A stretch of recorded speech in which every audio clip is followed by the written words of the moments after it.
Saudara-saudariku yang terkasih, pada hari ini Jumat 17 Oktober 2025, saya Romo Siga dari Gereja Katolik Santo Fransiskus Xaverius, Pacitan.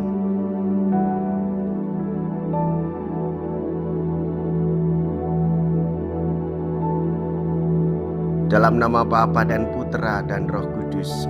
Amin. Kita bersama Bunda Gereja merayakan peringatan wajib Santo Ignatius dari Antioquia. Orang yang dibawa ke tempat hukum biasanya amat ketakutan ketika ia mengalami hukuman. Bagi Ignatius, Uskup Antioquia, perjalanan itu masih diperpanjang. Hukuman mati dijatuhkan di Antioquia, tetapi harus dibawa ke Roma melalui daratan untuk menjalani hukuman itu di sana. Namun baginya perjalanan itu bukanlah perjalanan duka. Di tempat-tempat yang dilaluinya, ia menyampaikan pesan-pesan kepada umat Kristen untuk menapakkan hati mereka. Beberapa suratnya itu masih tersimpan baik.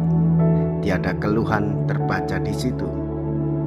Hanyalah keprihatinan atas umat dan ucapan syukur atas iman yang dianutnya. Rambut kepalamu terhitung semuanya. Mea culpa, mea culpa, mea maxima culpa. Saya berdosa, saya berdosa, saya sungguh berdosa.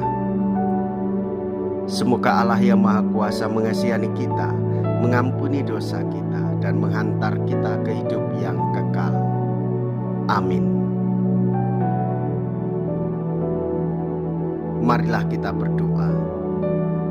Allah Bapa yang kekal dan kuasa, Engkau meluhurkan tubuh Kristus yaitu umat-Mu berkat kesaksian jaya para martir yang kudus. Pada hari ini kami kenangkan Santo Ignatius yang mencapai keluhuran abadi karena penderitaannya. Kami mohon bantulah kiranya kami juga, dan lindungilah kami senantiasa.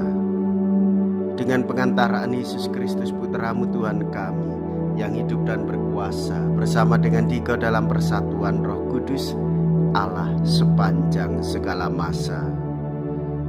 Amin.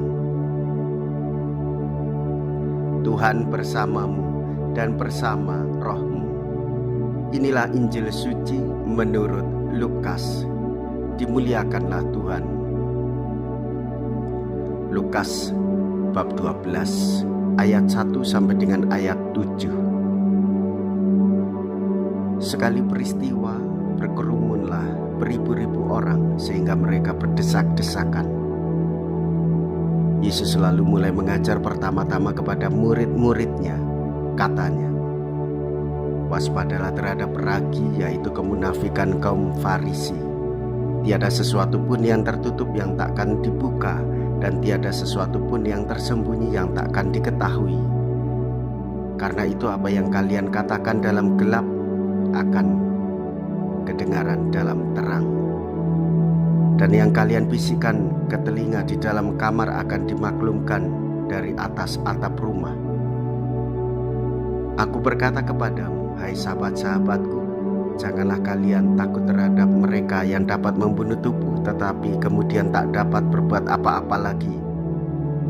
Aku akan menunjukkan kepadamu siapakah yang harus kalian takuti. Takutilah dia yang setelah membunuh mempunyai kuasa untuk melemparkan orang ke dalam neraka. Sungguh, aku berkata kepadamu, takutilah dia. Bukankah burung pipit dijual 5 ekor 2 duit? Sungguh pun demikian tidak seekor pun dilupakan Allah. Bahkan rambut kepalamu pun terhitung semuanya. Karena itu jangan takut, karena kalian lebih berharga daripada banyak burung pipit. Demikianlah sabda Tuhan. Terpujilah Kristus. Saudara-saudariku yang terkasih, setiap orang berharga di hadapan Allah. apalagi orang-orang yang beriman, orang-orang yang percaya. Tuhan senantiasa menyertai kita semua. Allah hadir dalam peristiwa, kejadian, dan hal-hal kecil. Allah tidak mengabaikan hidup manusia. Ia peduli. Burung pipit saja diperhatikan, apalagi kita manusia. Saudara-saudariku yang terkasih, Yesus mengundang kita menoleh pada burung pipit, makhluk kecil yang tak luput dari perhatian Allah Bapa. Betapa lebih berharganya kita di hadapannya. Saudara-saudari, tak sehelai rambut pun jatuh tanpa ia tahu. Itu artinya kita dipelihara, dirawat, dan bahkan disayanginya dan bertumbuh di dalam kreativitas hidup beriman. Marilah kita berdoa. Allah Bapa pemberi hidup, semoga kami dikuatkan dengan santapan surgawi yang kami sambut pada hari Santo Ignatius, dilahirkan dalam kehidupan baru. Tolonglah kiranya kami menjadi orang Kristen, bukan saja karena sebutan, tetapi karena iman dan perbuatan. Dengan pengantaraan Kristus, Tuhan kami. Amin.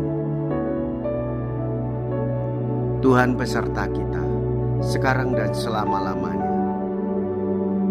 Semoga Allah yang Maha Kuasa memberkati saudara sekalian, Bapa dan Putra dan Roh Kudus. Amin. Saudara-saudariku yang terkasih, pergilah. Ibadah sabda sudah selesai. Syukur kepada Allah.